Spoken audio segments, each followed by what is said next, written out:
Welcome to the final episode of Coffeecon Season 2.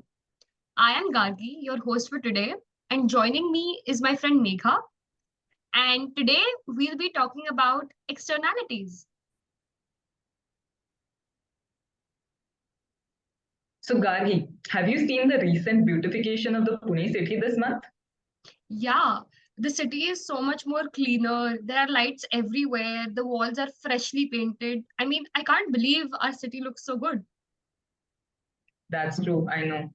But you know, right, these sudden PMC initiatives aren't just because they decided to actually work and make the city better. It's just for this G20 summit that's being held in Pune. Yeah, everywhere you go, there's G20 plastered on every wall, every poster, every bus. It's all G20, G20, G20. It's fascinating that the G20 presidency in India for this year led to the beautification and repair of every city in order to showcase them as vibrant and leave a lasting impression on the delegates. So, how is this related to economics, you might ask? Well, just in a minute.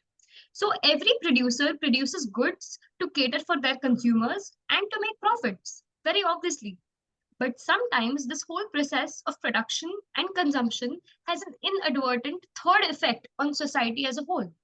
This effect on society are called as externalities. So, in this example, the aim of G20 was never for Pune to start being clean and beautiful again. No, it was a chance and opportunity for all these foreign delegates to come and meet to talk about the climate, economy, education, and sustainability.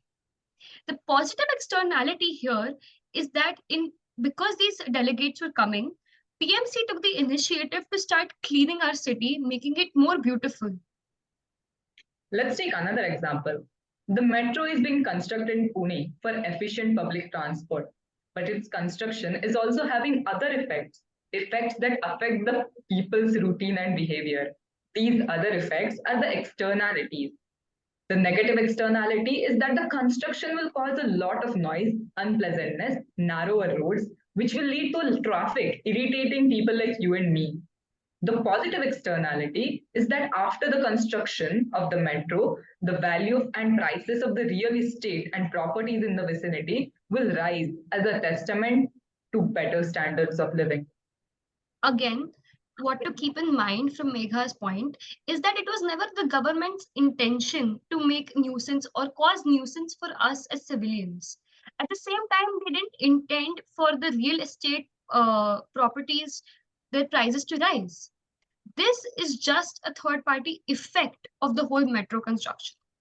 Thus, externalities are external costs or benefits to an uninvolved third party that arise from another party's activity. In layman's terms, we can call externalities as byproducts. Well, now that we understand the theoretical concept and the economics jargon, let's proceed to understand some real life examples. Firstly, let's take the example of passive smoking. Now, smoking is a personal choice. Some individuals choose to smoke and some choose not to. But an individual's personal choice of smoking can unintentionally affect the lung health of the people in the vicinity, even if they're just passing by and had no hand in contributing towards the sale of cigarettes. This is a negative externality.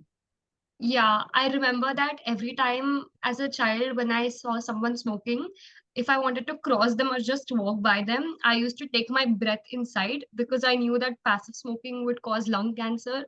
So I was very scared and I used to just take my breath in and walk. Let's take another example about the sale of chocolates and candies and UPI. Megha, do you remember those days when we used to go to the shop and if the shopkeeper didn't have enough change, he would give us candies, especially because we were kids? Yeah. I used to love those candies. Yeah, well, it turns out that the sale of candies through that way used to contribute to a huge chunk of revenue for these candy businesses. But let's give it a more modern context of today. If you wanted to go to the shop, do you really carry cash around today? I just do GPay. Exactly. We all use GPay, PhonePay, Paytm. And with that, we can easily pay any amount of money, like 263.45. Well, it turns out that because of UPI interfaces, the business of the candy industry is having a huge problem. They're losing profits and they're losing sales. But the important thing to keep in mind here is that Google or Paytm never made it their mission to destroy the business of Alpenliebe or Melody or Eclairs. This is just a side effect. Also, let's not forget about spam emails. Aren't they just the worst? You buy a product online and give your email ID somewhere in the process. And suddenly your inbox is full of ads and emails about different products that you're never even going to buy. The producer doesn't want to irritate you, they just want to advertise. But however, they ultimately become a headache for all of us. This is a negative externality. And it's also a reminder for you to unsubscribe from all those annoying emails. I hope these examples make it abundantly clear that externalities are present everywhere in today's world. But now let's come to a more meatier question. Should externalities be accounted for in their selling price? Think about it. Well, when it comes to the purely economical theory, externalities should never ever be charged for. Why? Because it was never the producer's intention to cause that. Thus, the producer need not pay. However, Gargi, when we come to the real world, things get a little tricky. It's not as simple as that. Now, pollution is a negative externality from factories and warehouses, and it is compulsory for firms to pay a carbon emission tax. This is in direct contrast to what you just said. Why, you ask? Because of the consequence of no taxation of charge will be downright catastrophic for the earth. It is in our best interest to save and conserve the planet. So, pollution as an externality must be charged, for it's quite literally a matter of life and death. And at the same time, you can see that the government subsidizes the sale of electric vehicles. Why? Because it's positive externality on the environment and it's sustainable. Thus, the government wants the people to think about it, increase awareness, and the eagerness to buy such products. So, such positive externalities must be subsidized. So, all these things which we just said seems logical, right? But now let's use the same logic for the first example of passive smoking. We can't really charge a person who buys a cigarette and smokes just because he's harming the lung health of the other people, right? Because that is not the person's intention. As a smoker, people don't want to harm the other person's lung health. They're just doing it for their own self. Also, charging the consumer is kind of like an infringement of their personal rights. In the same way, Cadbury, Nestle, Parle, they can't really sue Paytm or Google Pay. So, the real answer to whether externalities should be charged for is drumroll, please. It depends.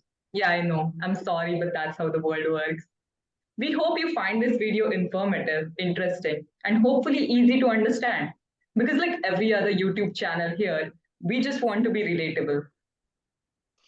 And if you've come to so far in this video and are more excited to learn more about externalities, you should definitely Google something called as a Pigouvian tax. And if you're a JITE student, you should definitely talk to Ashish sir about Dronacharya or Eklavya from the Mahabharata. He would love to talk to you about it. So, Like this video, subscribe to our channel, and comment down below what you would like to hear from us next. and we've come to a conclusion of the last episode for this season of Coffeecon, and we hope to see you next season. So, until then, goodbye. Bye bye.